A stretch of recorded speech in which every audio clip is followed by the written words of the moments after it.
அனைவருக்கும் விடிஆரின் அன்பான வணக்கங்கள். நாம் இந்த சீரீஸில் தசாபுக்தி சூட்சமங்கள் பற்றி பார்த்துட்ருக்கோம். ஒரு தசாபுக்தியில் யாரால் நமக்கு நன்மை நடக்கும், யாரால் நமக்கு தீமை நடக்கும் அப்படிங்கிறத அந்த நபரோட நம்ம கூட பழகக்கூடிய நபர்களோட பெயர்களை வச்சு முடிவு பண்ணலாம்.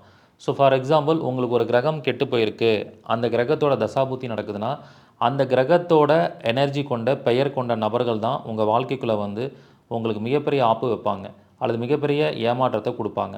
ஸோ ஃபார் எக்ஸாம்பிள், இப்போ உங்களுக்கு செவ்வாய் திசையோ செவ்வாய் புத்தியோ நடக்குது, அந்த செவ்வாய் வந்து உங்கள் ஜாதத்தில் கெட்டு போய் இருந்ததுன்னா அப்போ முருகன் பெயர் கொண்டவர்கள் அந்த காலகட்டத்தில் உங்களுக்கு நண்பர்களாகி உங்களுக்கு ஒரு மிகப்பெரிய பிரச்சனையை கொடுக்கக்கூடியவங்களாக மாறிடுவாங்க.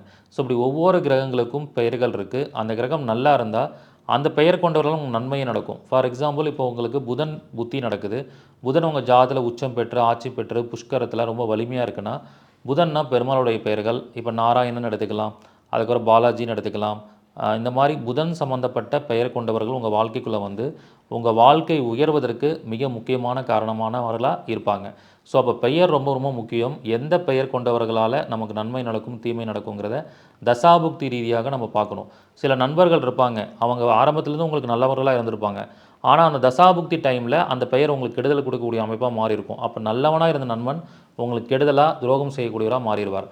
அப்போ ஒவ்வொரு தசாபுத்திலையும் நம்ம கூட யார் பயணிக்கிறாங்க, நம்ம கூட யார் கூட இருக்காங்க அப்படிங்கிறத பொறுத்து நம்ம வாழ்க்கையில் பெரிய மாற்றங்கள் நடக்கும். அதெல்லாம் சூட்சமமான விஷயம். இந்த சூட்சமமான பலன்களையும் பரிகாரங்களையும் உங்களுக்கு இந்த தசாபுக்தி வகுப்பில் சொல்லிக் கொடுக்க போகிறேன். இது 15 டேஸ் வகுப்பாக நடைபெற போகுது. ஜூலை 21 ஆரம்பிக்குது. தினமும் மாலை 5:30 மணிலேருந்து 7 மணி வரைக்கும் நடைபெறும். விருப்பம் இருக்கிறவங்க முன்பதிவு பண்ணிக்கோங்க.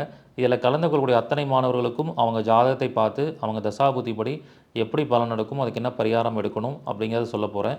கலந்து கொள்ளக்கூடிய மாற்றுத்திறனாளிகள், பழைய மாணவர்கள், மூத்த குடிமக்களுக்கு கட்டண சலுகை உண்டு. விருப்பம் இருக்கிறவங்க முன்பதிவு பண்ணிக்கோங்க. நன்றி, வணக்கம், வாழ்க வளமுடன்.